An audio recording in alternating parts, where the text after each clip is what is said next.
না, প্রতিবারের মতো এইবারও আমার চাকরিটা হলো না। জানি না এই অপেক্ষা শেষ কবে হবে আমার। প্রতিদিন আকাশ পরিমাণ আশা নিয়ে বের হই চাকরিটা হয়ে যাবে বলে, কিন্তু কে শুনে কার কথা।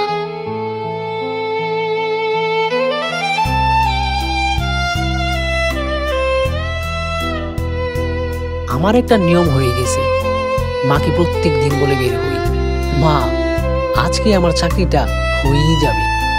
জন্মই যখন মধ্যবিত্ত হয়েছি, তখন বাতার স্বপ্নগুলো যেন হিসেব করে দেখতে হই। বেশি চাইলেও লোভ হয়, কম চাইলেও আফসোস। এরই নাম মধ্যবিত্ত।